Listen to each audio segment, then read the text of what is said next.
My name is Barb Bolt, and I am a senior lecturer at the Victorian College of the Arts and Music, and which of course is a place of great activity at the moment. But I come to Heidegger tonight as an artist, not as a philosopher. And I think that then gives an inflection to the talk that I'm going to give that is probably quite different from those of you who may come from a philosophical position. I have written a number of works, articles, and I have published a book that's Outside Art Beyond Representation that actually starts with Heidegger. And it starts with Heidegger because, in a sense, as an artist, my engagement with Heidegger started with a section from his essay, The Question Concerning Technology, where he talks about the silversmith and the silver chalice. And he says in this, the artist is not the sole maker of the chalice. He says the artist is co-responsible with all of the other elements, the matter, the cause, for the making of the chalice.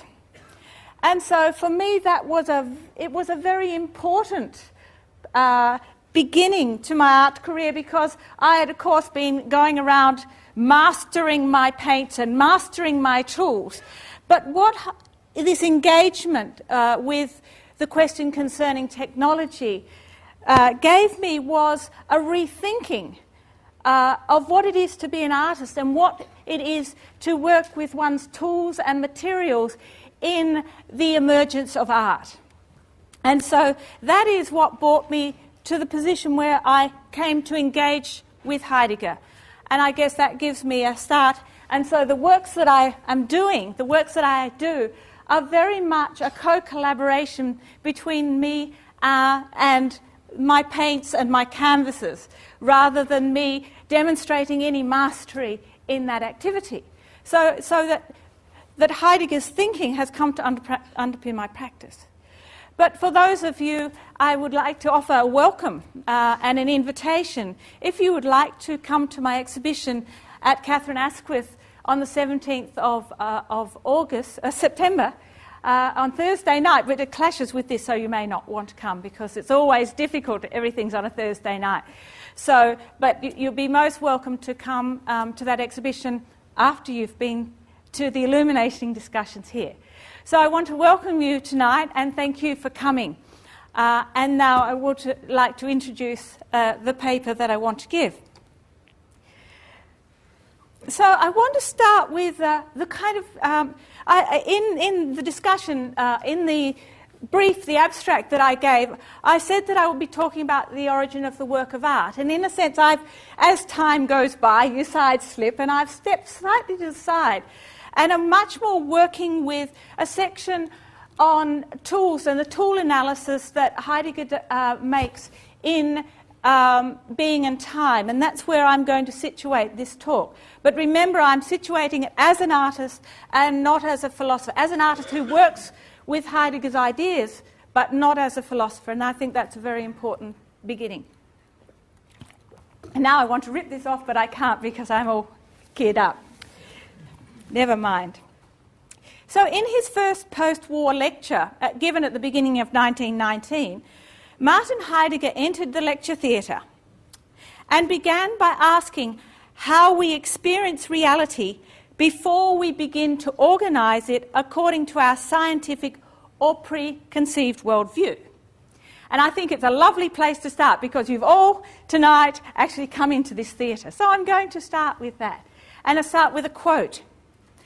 You come to this lecture room as usual at the usual hour and go to your usual place. How interesting. How many of you have come and have actually gone straight and sat at your usual place? Because we are creatures of habit and by nature. You hold on to this experience of your seeing your place, or else you can likewise put yourself in my place. Entering the lecture room, I see a lectern.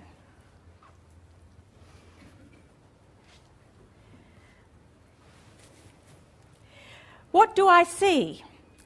And I'm quoting him, else I'd say something quite different. Brown surfaces intersecting at right angles. No, I see something different.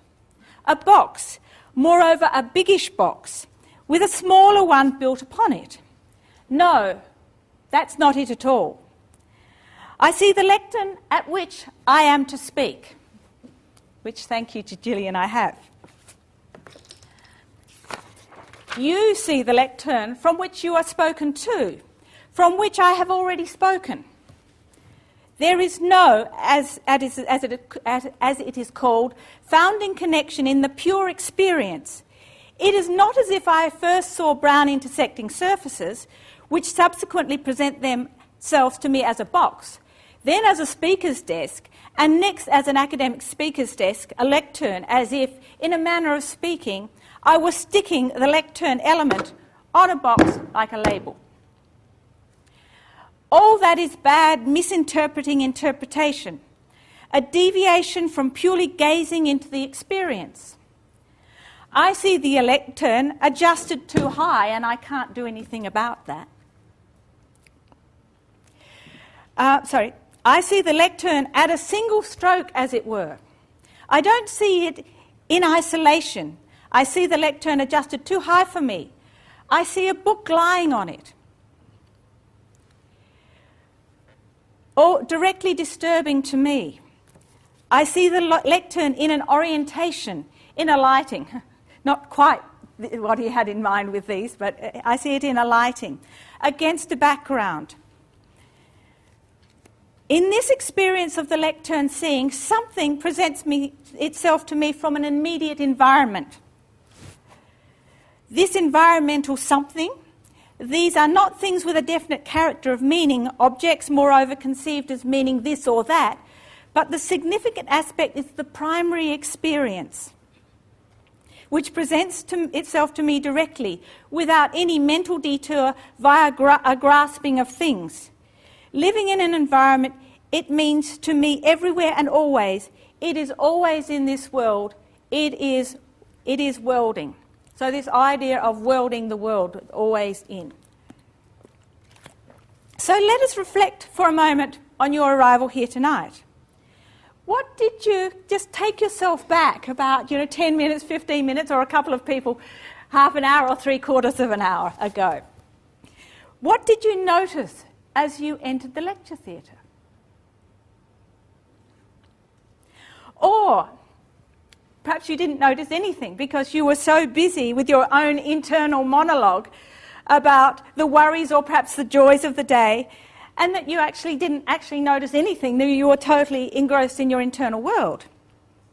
And when you sat down in this rather large and imposing, impersonal Prince Philip Lecture Theatre in the Architecture Building, on a cold and greying Thursday night, trying to shake off these thoughts, these sometimes satisfactory and unsatisfactory contacts that you have had with people during the day, or thinking about what needs to be done tomorrow, how uncomfortable the chair that you are sitting on, or perhaps how comfortable it is and you've started to go to sleep, and sitting down, and did you really have and thinking about whether, gosh, did I really have the time to come here tonight and actually come and sit at a lecture theatre when I could have been organising for tomorrow, or else I could be home having a drink and just forgetting about. And certainly any sane person will probably think, why would I be here when I could be at home, and why should I be dealing with the vexed question that Martin Heidegger puts to us here, which is,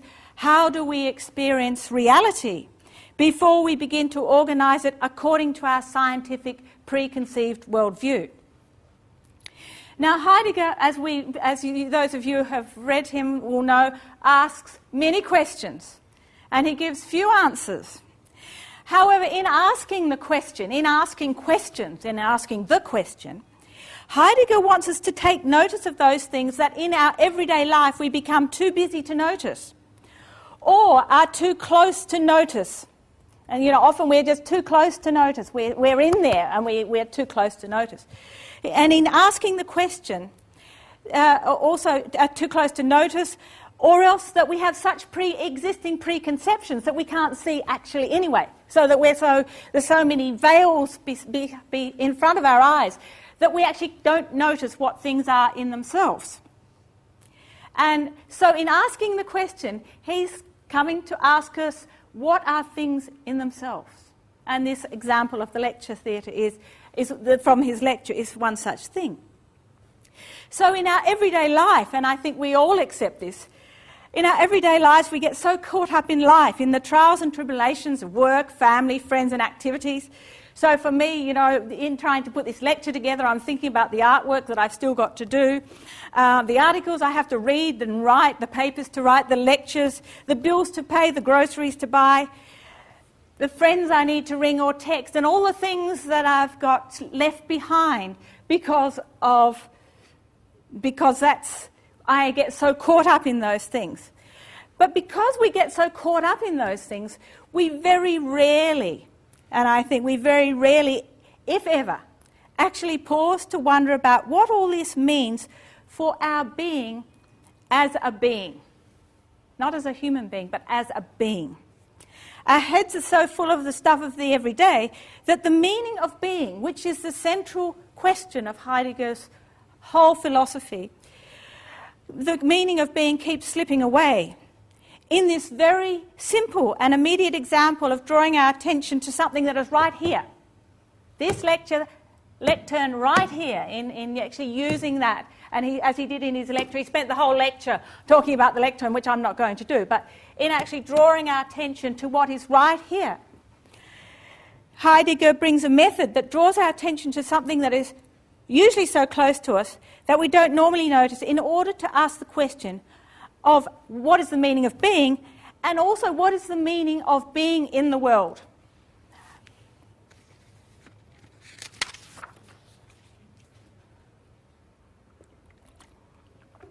Heidegger's philosophy of being is concerned with the ontological question of being, whether it be the being of human beings, the being of technology, or my particular interest, the being of art. I worry about those other things as well, but I guess that my fundamental focus is the being of art. But not that. But then I would go on and say you can't separate any of them at all.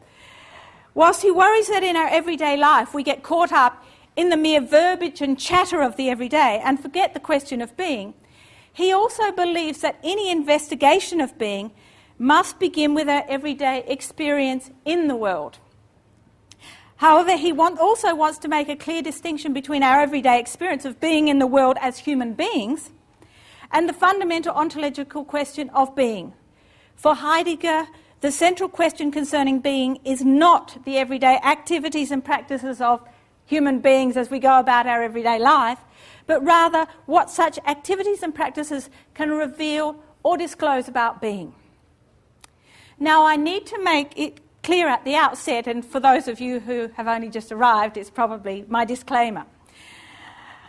As a philosopher on my PhD examination panel pointed out, I am not a philosopher, nor can I read German. Now, both of these facts, my facticity, could perhaps disqualify me from standing here and talking to you on the question of Heidegger as a key thinker. And I've got a German friend who lives in Switzerland. He says, how can you have written about Heidegger if you don't speak German or read German? And I put that on the table. I can't pretend that I do anything else that I do. I'm afraid I'm a monolingual Australian, which is a terrible thing to confess.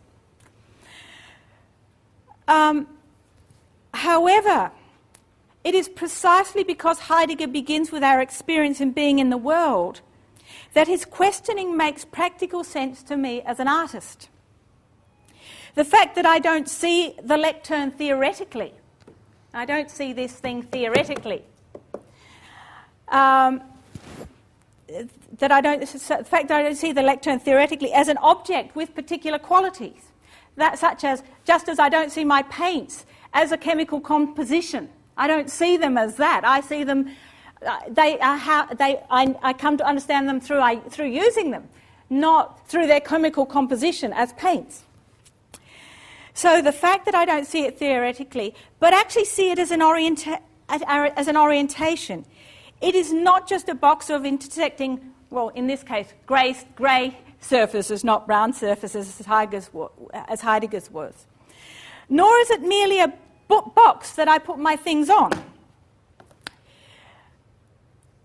It is a useful thing that provides me with a base to put my lecture down on so I can read it clearly. Well, we hope that I am, but that's the hope.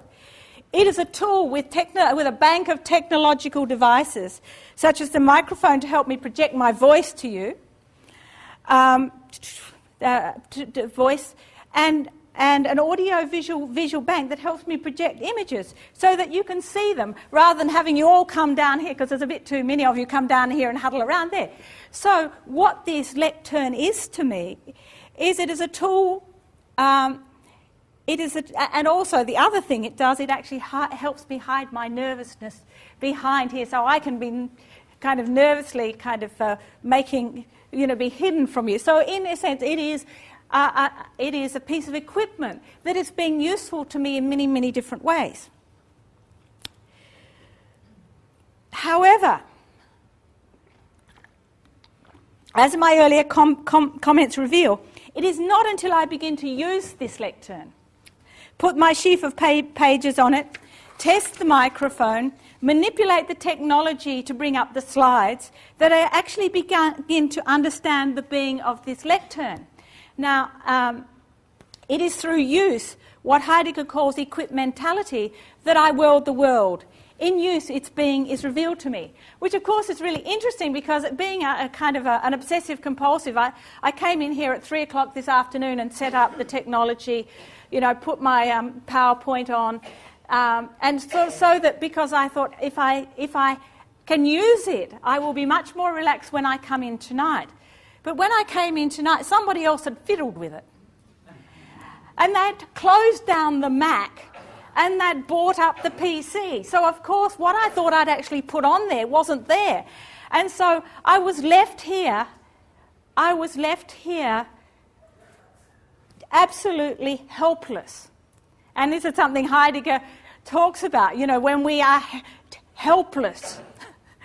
And so that was the position that I came in and that I was in when I came in. And so then I had to boot it up again and start, because it was in use that I started to understand again the being of this lectern. Now, in Being and Technology, Heidegger makes the following observation. And so I'm starting to talk about his notion of praxical learning. And you can start to see the orientation that I come from, the orientation that I bring, is probably very different than some of the other people here who have worked with Heidegger from a philosophical point of view. So, in Being and Time, Heidegger makes the following observation. He says, practical behaviour is not atheoretical in the sense of sightlessness. Because we often see practical behaviour as being not about sight, it's sightless, he says. But he says it's not atheoretical in the sense of sightlessness. The way it differs from theoretical behaviour does not simply lie in the fact that in theoretical behaviour one observes, while in practical behaviour one acts, and that the action must employ theoretical cognition if it's not to remain blind. For the fact that observation is a kind of concern, and this is very important, that observation, like practical behaviour, is a kind of concern. He says that observation is a kind of concern is just as primordial as the fact that action has its own sight. And that becomes it has its own sight. So in this lecture, see, I don't need those. So in this lecture, I want to draw from Heidegger's tool analysis, developed in his seminal work, Being and Time, and from artistic practice, to draw out the praxical nature of worlding, and this term, the worlding the world. In order to do this, I actually want to start with a small clip from the artist William Kentridge, and it's only about a minute, so...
Okay, so I want to use this starting point from Kentridge.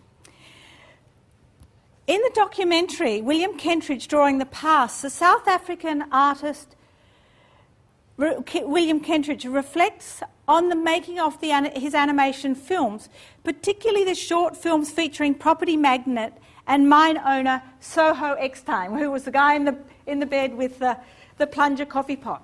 And he makes the observation: when the process is working at its best, it is in the activity, that physical activity of drawing that sequence, that new ideas throw themselves forward and become integrated into the film. Occasionally there is a breakthrough that happens in the process, the actual physical process of drawing, repeating and repeating. It is what releases the new way of thinking. So the repeating and the repeating and the repeating is what releases new ways of thinking. For example, he says, in the film Mine, and that's what we've just been looking at, Soho is sitting in bed with his coffee plunger. I knew, in the narrative, I knew I had to find some way of connecting him in his bed at home with the part of the world underground where all his workers were slaving away for him. It was halfway through the activity of drawing the coffee plunger, rubbing it out, filming it, redrawing it, that I suddenly understood that the coffee plunger could go through the coffee pot, as it does, just go straight through the coffee pot. It's not realistic, but he understood that if it went through the coffee pot and down further into the mine. It was certainly not something that I knew in advance, which was important. I didn't know it when I started the day's work. I didn't know when I took the coffee plunger to start drawing it. So that what his observation was, it was in the process of drawing that new ways of thinking were released. And this becomes very important to us in terms of Heidegger. Kentridge did not solve his problems theoretically by thinking about them, thinking about it. He solved it by drawing. Practical behaviour, as I said before, produces, or as Heidegger says, produces its own kind of sight. And Kentridge observes, what does it mean to say something is a drawing? Drawing for me is about fluidity. There may be a vague sense of what you're going to draw, but things occur during the process that may modify, consolidate or shed doubt on what you know. So drawing is a testing of ideas, a slow-motion version of thought. The uncertain and imprecise way of constructing a drawing is a model of how we construct meaning, or how to construct meaning. What ends in clarity does not begin that way.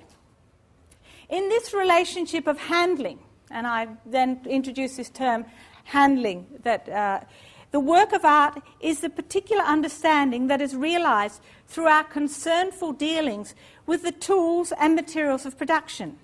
Working with the hands and eyes in relation to the charcoal and the paper produced a kind of veracity or a thinking aloud that enabled Kentridge to solve the visual problem of how to connect Soho in his bed making his morning coffee with the underground world of the mind. The mode of understanding with the eyes and the hands that occurs in practice operates in a different register from the representational paradigm of man as subject in relation to objects that has shaped our understanding of knowledge since Descartes. And of course, one of the things about Heidegger is that his philosophy, and his philosophy is very much a critique of representational thinking.